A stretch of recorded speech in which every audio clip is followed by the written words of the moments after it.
Hey everyone, Dr. Andrea here. We are here for our live lesson. If this is your first time seeing me, welcome. My name is Dr. Andrea, and I am the founder of the Kingdom Business Leadership Network. And what that is a community of Christian kingdom business people, usually coaches, authors, really service entrepreneurs. And what we do is we grow together, we build our platforms together while learning to hear the voice of God more clearly and walk strongly in our spiritual gifts. So if any of that is of interest to you, definitely click any of the links in and around this video so you can find out more. So today we are talking about strategies, and I need to write this out so you can see it across the front. Strategies for customer acquisition, but I'll just put strategies to get customers. So let's throw that up. We're actually doing 2 live lessons in one. So this is live lesson, what are we, 54 and 55, since we skipped a week. If you are jumping on replay, definitely put replay in the chat so we know where you're there. Strategies. I spelled that wrong, y'all. Let's try that again. Sometimes when I do this on the fly, I get some spelling errors. I am not the best speller. That's why I have spell check. So strategies. But I do know when it's wrong, so that's a good thing.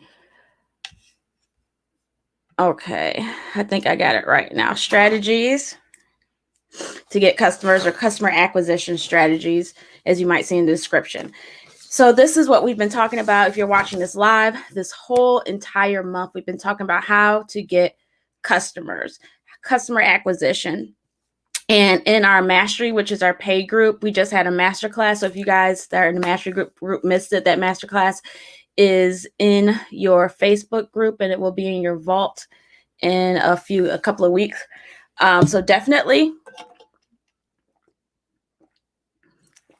take a look at that, because I talk about all these things and more. But for you guys in the live lesson, we have our collective group, which is where this is being broadcast, which is our free business community for those that are kingdom entrepreneurs or kingdom people, kingdom authors, kingdom coaches, kingdom whatever you are. So I have 6 strategies to get customers, and I'm actually not going to be before you that long, even though I was going to do this over 2 weeks. But as you know, as you may or may not know, these live lessons are actually designed to go about 30 minutes. So I think I'll probably be able to get through this in that same amount of time.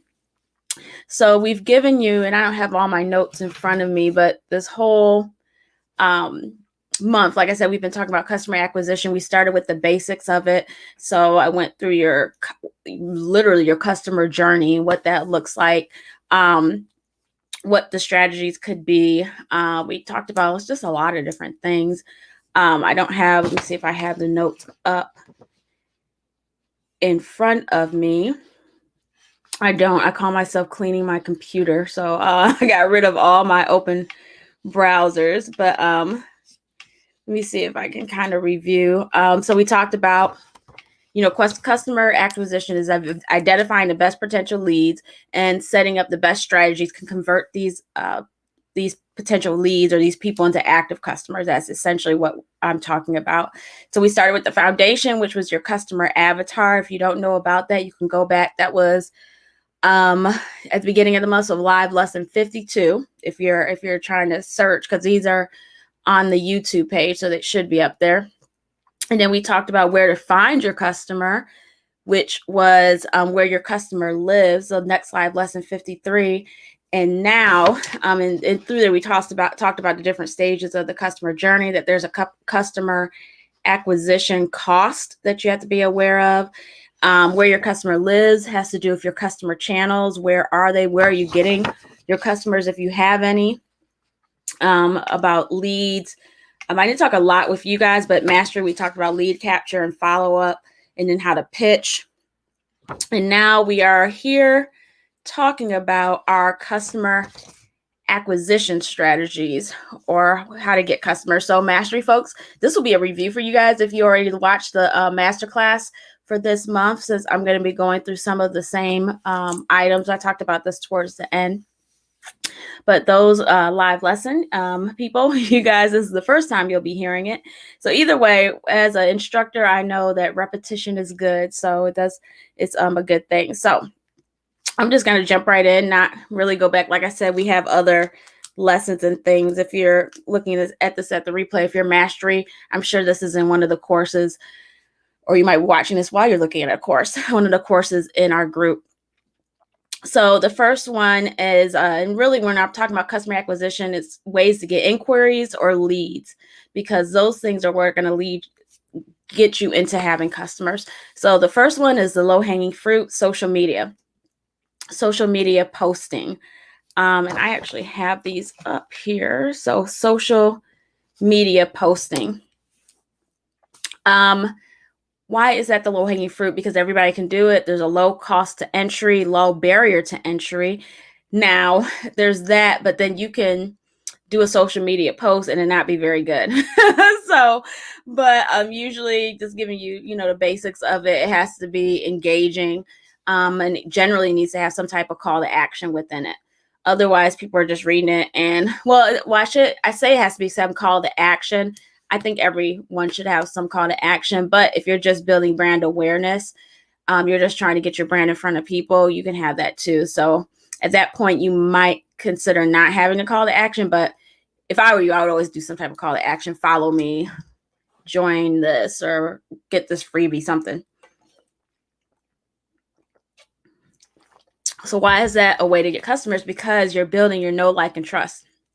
You're building your know, like, and trust factor, where we know, as we've talked about in the past, that people purchase from people that they know, they like, and they trust, or brands. I shouldn't just say people, because some of you guys don't have a personal brand. You have a brand that stands on its own without your face anywhere near it, which is fine too. So, but it helps develop the KLT. What people don't understand, that social media is a long-term strategy. It's not really a short-term, unless you implement certain strategies to make it a short-term. But generally, when you're building brand awareness, people really got to see you.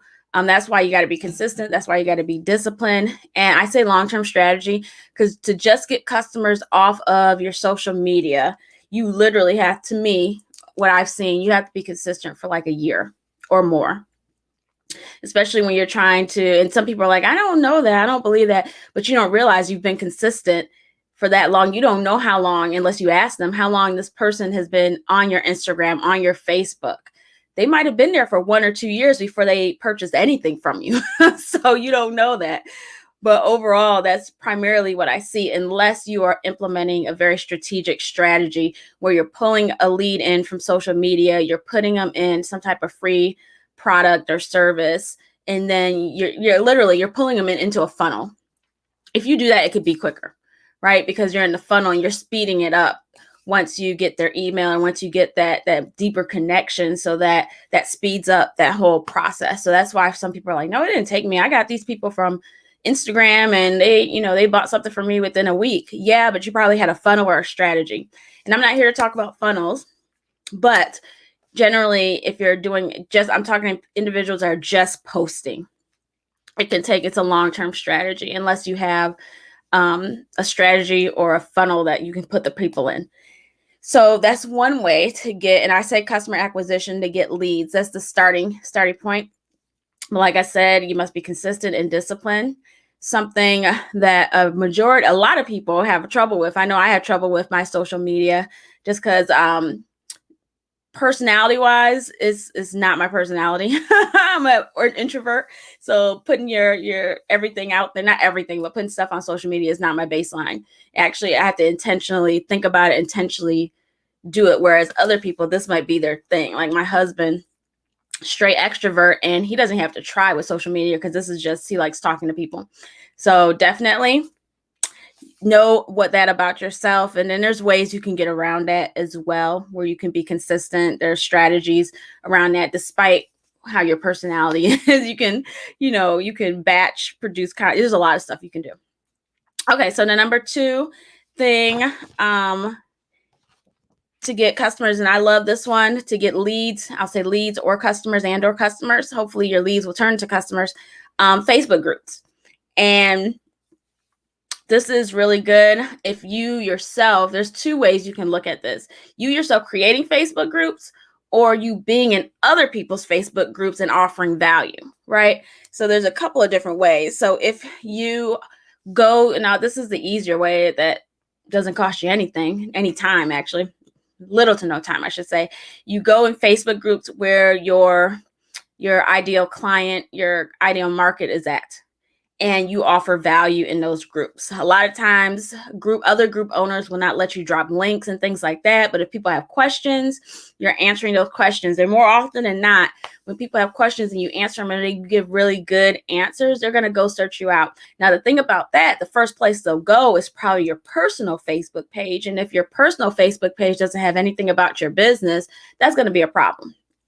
So, and there's a strategy on that side to have your personal page be your personal page, but also have things that people, if they're interested in what you do or your business, they can also find that information there. So there's things you can do by using your bio for that, all types of things you can do. So that's why I said there's a strategy to that as well, because you don't necessarily want individuals just on your personal Facebook. You kind of want them to connect with your business versus your personal Facebook, but you can do that. So that's Facebook, but I've seen it where individuals, they get clients because they're answering their question very specifically and directly, and the person, is searching them out. And even in groups, they don't have you.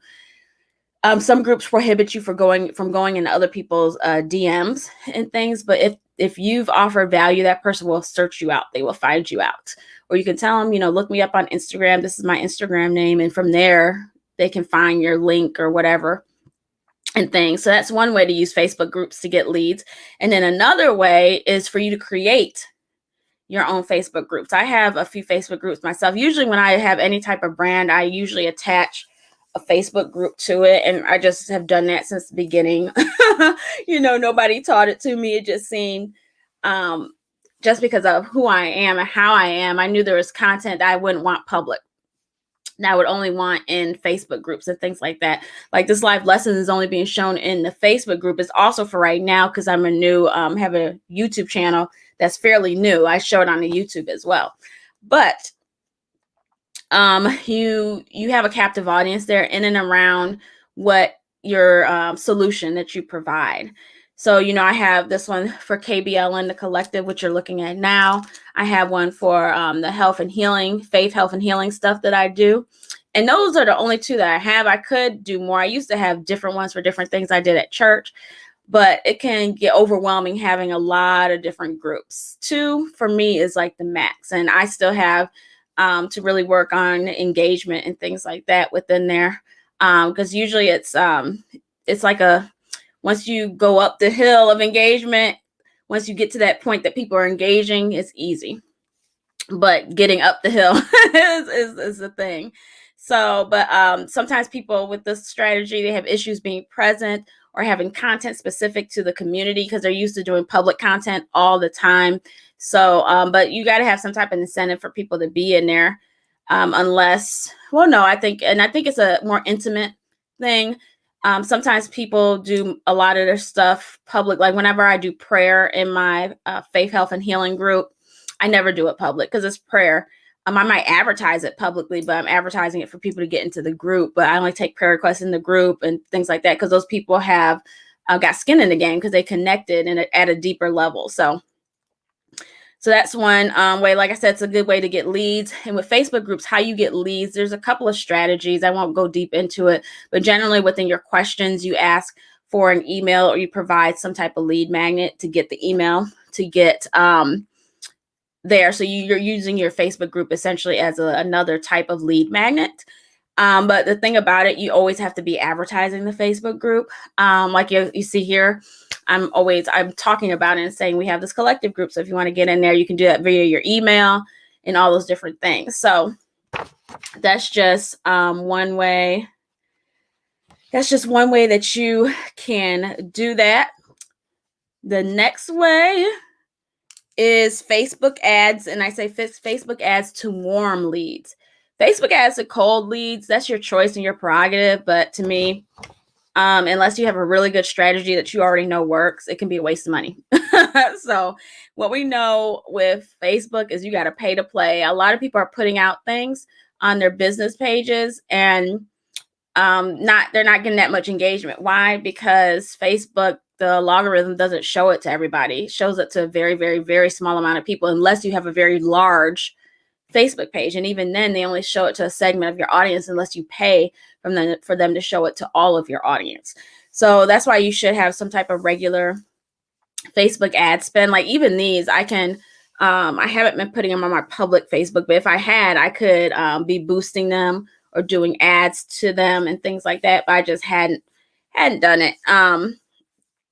But you can do that if that's part of your strategy. But there's other things that you can do if you don't necessarily want to direct them directly here, but want to direct them to your Facebook group. You can do some different things and do an actual ad to it so that they can see it. So there's, like I said, it's all about strategy, what you want to do, trying different and new things out. But things I have learned is really good to have a regular advertising spend, meaning that every month you spend or every week or every month you spend a certain amount of money that goes towards your advertising, whether it be Instagram ads or Facebook ads. With Instagram, it works really well with Instagram, like super well. I've tried it out a couple of times. And I know some people like organic growth, and that's great. But the rest of the world, people that they have these major followings, they're using ads at times. Okay. So I mean, they're not paying a lot of money, because I think I've done maybe $5, $10, $15, maybe $20 on Instagram ads before. And the way I tried, because I was building brand awareness for this brand, Kingdom Business Leadership Network, I would find a post that really resonated organically, and I would just put some ad money behind it. Right. And if you do that enough, if you do that once a week, and people would just literally start following the page just because they like that one post. And I did it with different types of posts, just testing. And I was like, wow, this really works. I didn't expect it to work, but that $5 or $10 or $15 actually really, really work. Now, there's keys to your post. You got to have a strategy. You got to have a call to action. You have to have some certain things that engage your person. Like everything I say has a strategy behind it. So, and that's why you can't just see somebody doing something, just copy it, because you don't understand their strategy. So unless you have been doing this for a while, you understand strategy, you understand, okay, this is just not this. This is part of a funnel. And, so, and that's what it is, because you can't always be doing brand awareness stuff, which is, is nice, but sometimes you got to have a funnel and a strategy. So, and like I said before, I'm not teaching on funnels or anything like that today. I have in the past, but there's a book by Russell Brunson. I'm sorry, I said Richard. Russell Brunson. He is from ClickFunnels.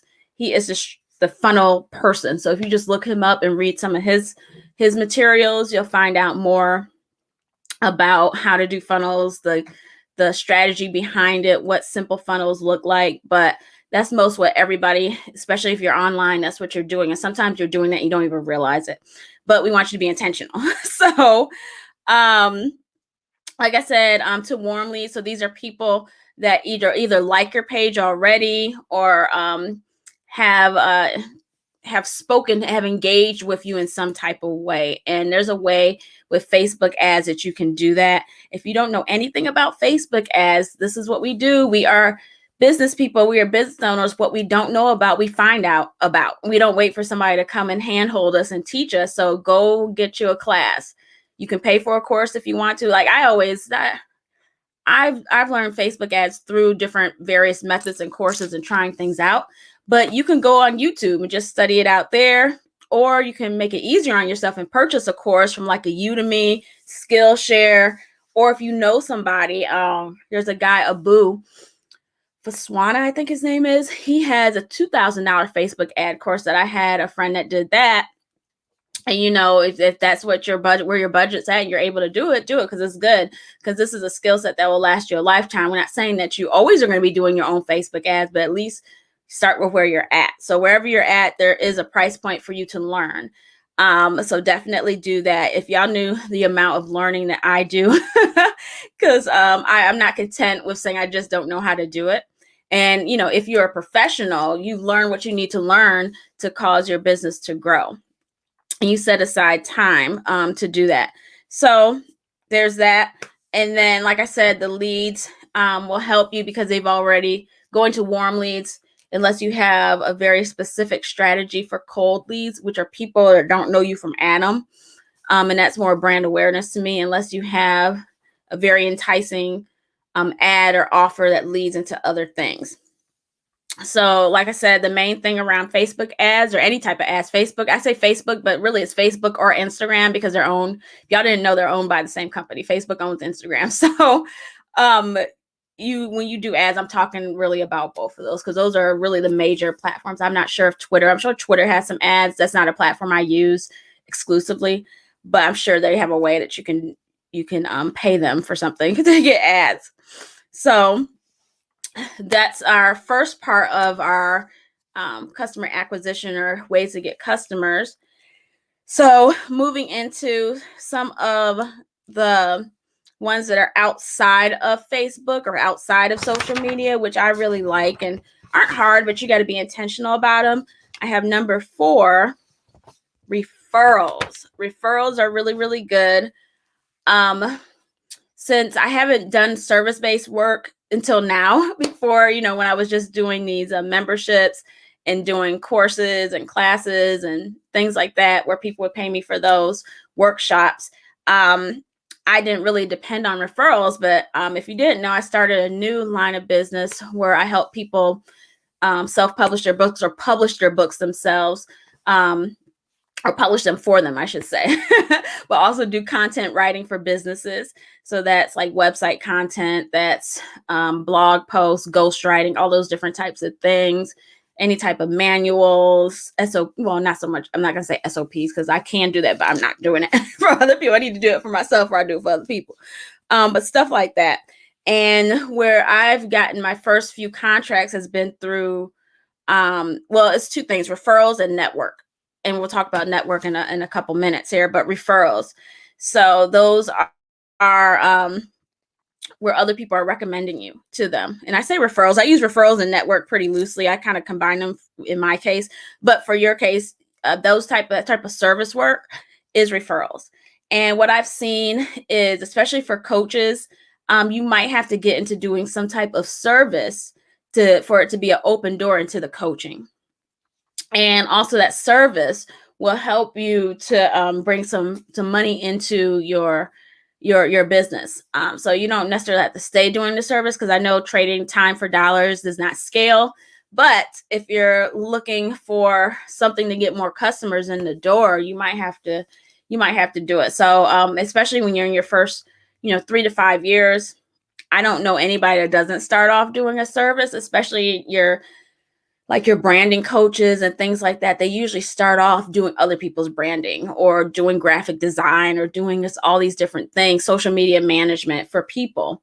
And then they have coaching as a service, but until they build up their coaching clientele, they start with the service. And I think that works for a lot of individuals to have some type of service, because I know a lot of coaches, a lot of you guys, especially in mastery, have some type of coaching. Coaching can take time to build up clientele, and that's just the reality of it. Unless you already have a name out there, it just takes time to kind of build that up. And that's just the nature of the game. It's not anything that something's wrong with you. If it's not, you don't have all these clients and customers. It just takes time. If you study the industry of coaching and do some research in there, you'll see that as well. So that's why you have people that are coaches. They'll generally start out, they'll do some type of service. So for me, what that looks like with my self-publishing, meaning that I can coach you in self-publishing, but I can also do it for you. So that's the service. Me just literally, you paying money and I just publish your book, right? And that's just what it is. However, those same individuals that just might need that service probably also need some level of coaching, some level of business development, platform building, and things like that. So it's the same people, the same clientele that I would use that would come to me for or be interested in the other things that I happen to do. So hopefully that makes sense. But referrals, we need to ask every customer that we have for a referral. Every person that buys something for you, you can have a systematic way that you ask for a referral, a feedback survey. That's easy. Every time somebody buys something from you, have a survey that they fill out about their customer experience, or just to give you feedback. And then within that, ask for a referral. Is there someone else? And there's different ways you can do this. You can, and this is not just on referrals, so you have to look it up for yourself if you want some assistance with that.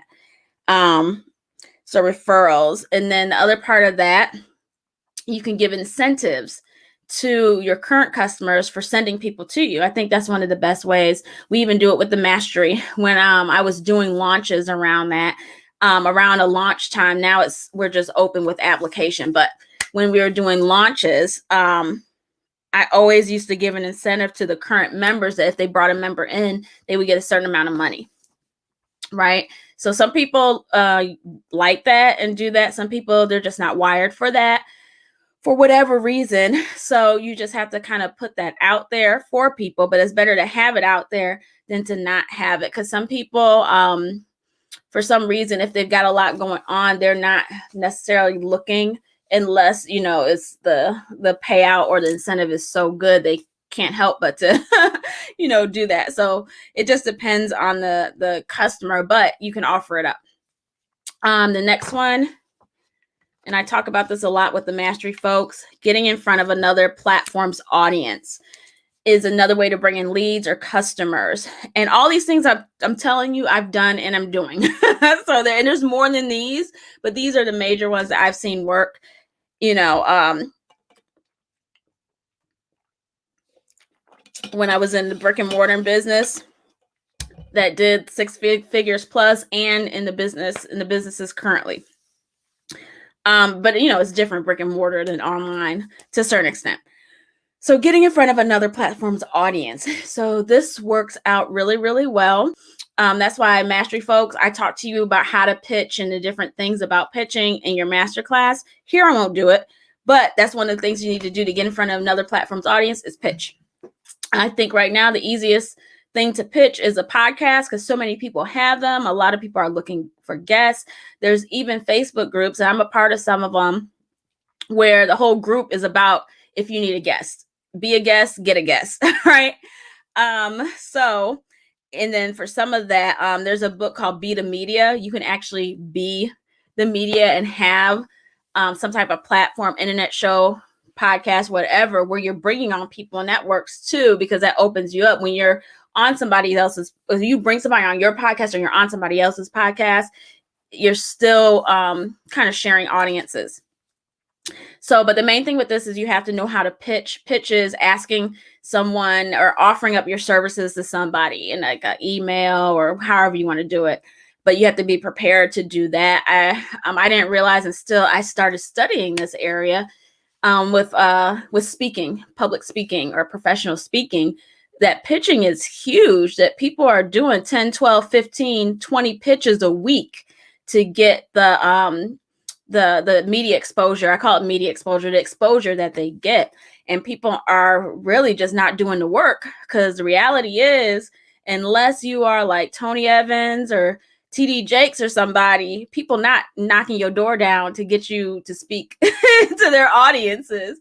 And that's just the reality of it. But people that are outside of the business or haven't studied into it, they think that, oh, just because they saw your bio and they know you, no. Most of these people have even VAs that this is all they do. They send out emails to people that have their ideal client to pitch them getting on their podcast, getting on their internet show, whatever it is. Being a speaker to their audience, if it's a public speaking, professional speaking type of thing, all those things. This is really, this is an industry, this is a science, and you're a novice if you believe that, stuff like this just happens. This happens organically. That's very, very few and far between. Or maybe 5% is organic, but the rest of it, and then there's it's almost like a hill. Once you trend up where you're doing stuff, like I have a goal to be on another person's platform at least once or twice a month. I started it in January, and I've met my goal. Every month, at least once or twice, I've been on another person's platform, but that hasn't been just because I just willed it or prayed for it to come. I did my work, right? I pitched. So I have to do a certain amount of pitches throughout the month, or answer inquiries, because some people are looking. So I'm looking for people that might have my ideal audience, and I'm pitching to them. I have all the things that I can speak on, all the different podcast topics I can do, workshops that, I have that written out already going into that. So that's the work that you have to do. And at minimum, if you don't have that, that's kind of like a media kit. If you don't have that, at minimum, you can at least, most people have forms. Like I'm getting ready here when I finally get back to my podcasting, having some guests on there. You have to fill out a form to see if, you're a good fit, because everybody wants to be on somebody's podcast, but sometimes people are just not good fits for what you need. So that's why some people have a barrier of application. But at any rate, unless I personally know you, and then I'll probably just text you or email you. But that's a way to get customers. And the key to that, like I said, there's strategy to everything. Is not just being on the other person's platform just for the sake of being on it. The part that you need to have is have a way to capture the leads on the other person's platform. There's a number of ways you could do it. I'll give you the simple way, is having a lead magnet that you talk about at that time, or you ask the person ahead of time, can you give this link to your people, or put this link in the show notes so that individuals can connect to you and get on your email list, right? So there's one way, and usually that lead magnet needs to be attached or needs to connect to what you're talking about. So that's a little bit of work. But it's good, because otherwise you can always say, if you want to connect with me, but it's better if you say, if you want to connect with me and get the notes from this or this PDF or this or that or whatever, right? So, and then also the other part of getting in front of another person's audience, yes, you can get leads, but it also builds up your credibility, your authority, because somebody else once you are on their platform, it instantly gives you credibility. Not just, and literally, sometimes it doesn't even matter to the person, just because somebody asked you to be on their platform, and the people looking at you, they're not doing it. So it makes you seem like you have more credibility. Just like the way a book, if you're a person, if you have a business and you need a book written, or you should have a book. I believe every business should have some type of book, ebook or written, or well, everything is turned into ebook, but some type of book, because it gives you authority. It gives you instant credibility in your area. And they're not hard. Like I said, I'll do my own plug. If you're interested in learning more about that, contact me, because I can help you with that. But at any rate, getting in front of another platform's audience, I wish I would have started doing this sooner, rather than later, because it helps you develop who you are. It helps you develop your interview skills. It helps you develop your speaking skills, all these things. And it gets your platform in front of other people. And that is the name of the game. But if you can do this one thing really well, you can see your platform expanding exponentially, depending on whose audience. And of course, you got to give the good content. You got to give them something that they want and need, so they want to come back wanting more. But people spend years doing this. So this is concentrated time, years and years getting in front of other people's audiences. Like we see people that have thousands of people following them. A lot of times they are professional speakers. And so they've been speaking professionally for 5, 10, 15 years. So when they come out on social media, they already have these people, because they've already engaged them in other ways on other people's platforms. And another part of that, and this goes with the next one, your network, that person's influence, it brings you up to their level of influence when they put you on their platform as well. So there's a shorter know, like, and trust span, because they already know, like, and trust the person who invited you on their platform. So it almost transfers onto you just because you're on their platform. So that's the other side of that. So we're almost at the end, number 6. We only have 7. So we already talked about social media posting.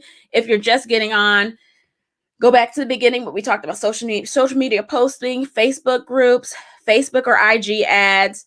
referrals, getting in front of another person's or another platform's audience, and then your network. And I say vetted because you want to get in front of networks that are your ideal market, client, customer. So think about, who do you know? Like I said, when I started this new line of business, I just went in my network and was able to secure contracts straight from my network. No advertising. I still don't have a website up yet, right? I still don't have all that stuff up, and I'm working on it. But, I've been doing client work for the last month or so now, right? Just with the clients that I've gotten from my network, they've been filling me up with work. So I haven't really had to do all that I need. I'm going to, of course. But who do you know? That's why I say it's vetted. It's who do you know? Is there anybody in your network, the people that you know, that's connected to your ideal audience? So you see, there's a foundation. You have to have an ideal audience, people that you know. Like for me, part of my ideal audience, I won't give you all of them, but mainly Christian authors and Christian coaches.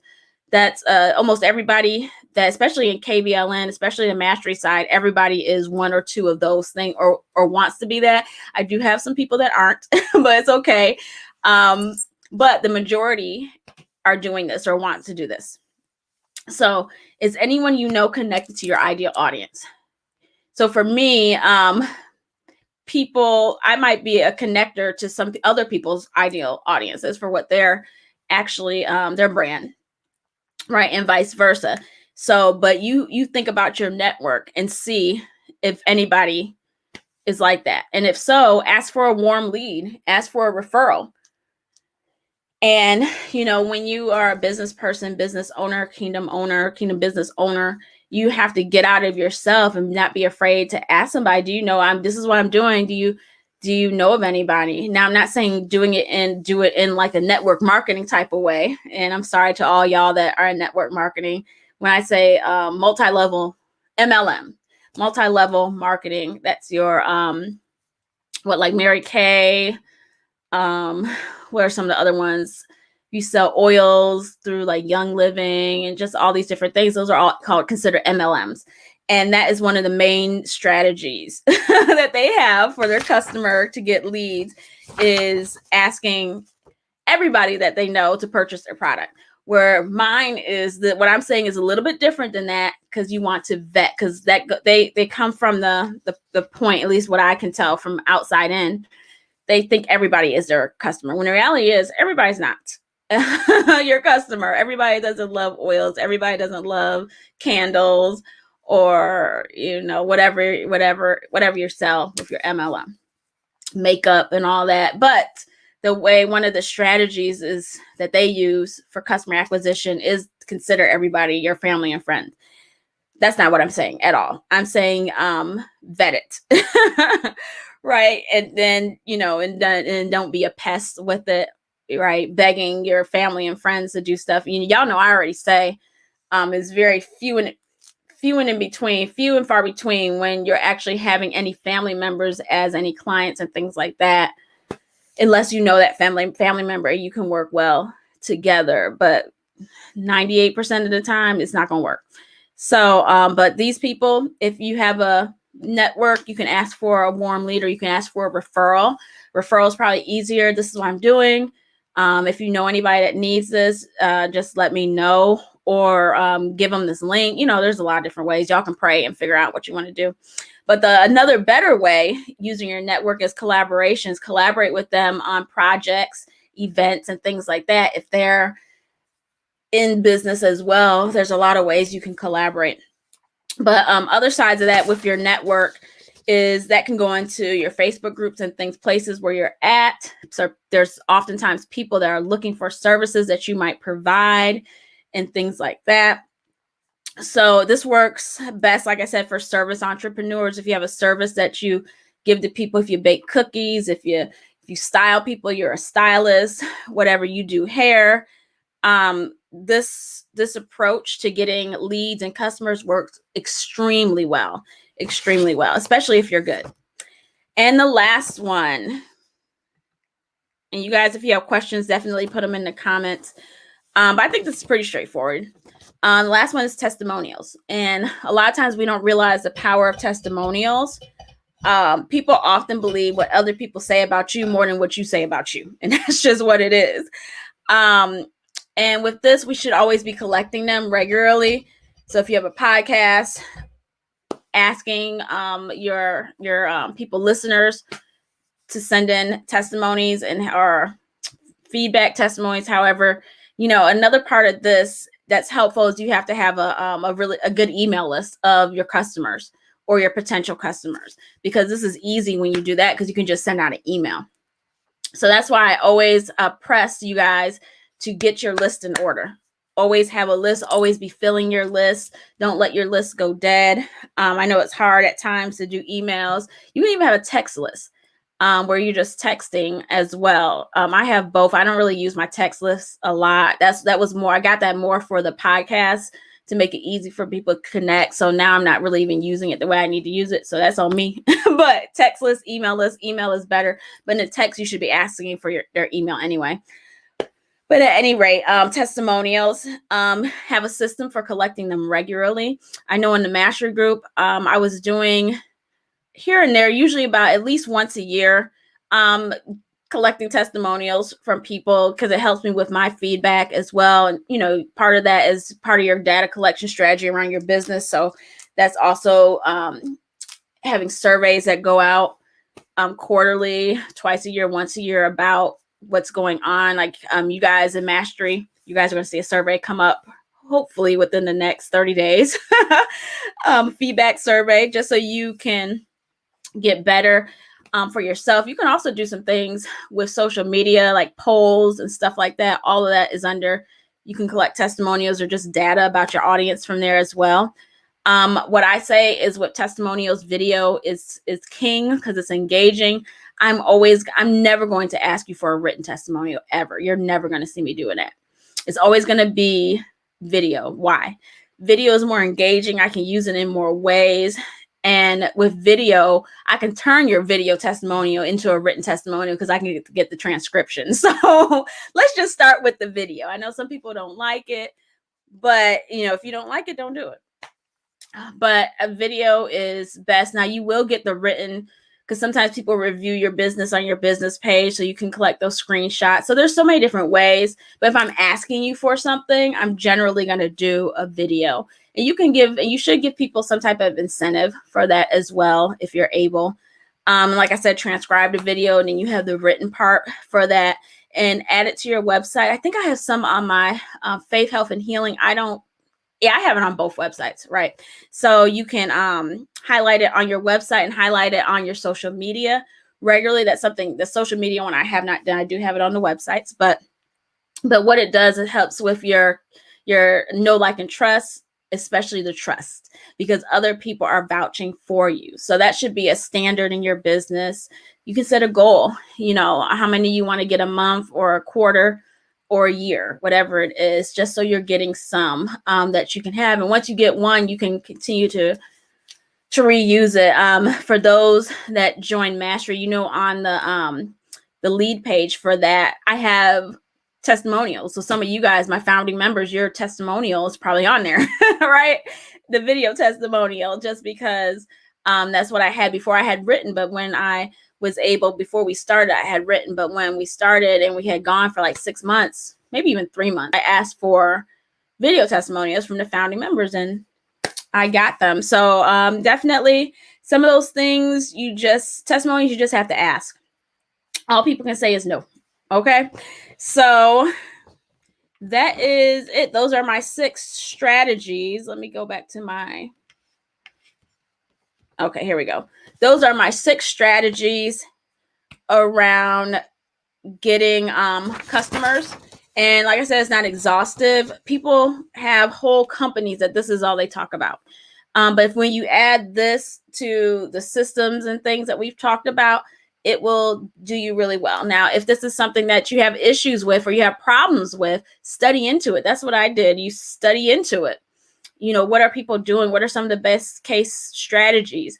People don't realize when you're a business owner, and then it doesn't matter if you have a background in business, you have a professional degree in business, you got to study, you got to read, you got to, you know, do all these things. If I'm looking right now at my bookshelf, I have a lot of biblical based books, but I have a decent amount of books that are on business, because I understand in personal growth and development and reading and studying into all these things, because this stuff is not going to happen by learning. These things are not going to happen by osmosis.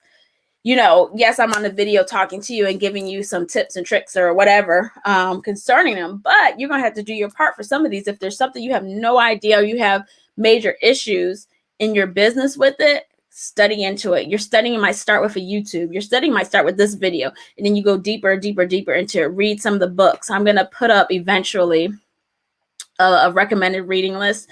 And that's going to have, actually, I think I said I was going to do that in the mastery group. So we'll see where I put it, but at minimum mastery group will have it, of different areas and books that you can read. If you feel like you don't have time to read, which is cliche to me, everybody got time to read, you got to make time. There's also Audible. So you can utilize Audible. I think for me, I can't listen to a biblical or spiritual book on audio. It never works for me, but business books, all day. I can do that all day with no issue. So let me see. So I think that's it, y'all. So I will see you next month. And I actually have to look. I try to look towards the end of the month and see what we're going to be doing in the next month. I did not do that today. So you have to watch your social media.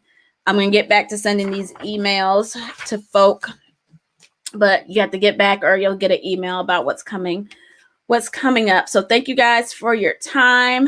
Thank you guys for your attention. And I will look to see you next week with our next live lesson. Those that are in mastery, you guys have another masterclass that will be loaded prayerfully by the end of this week on spiritual development intensive 14.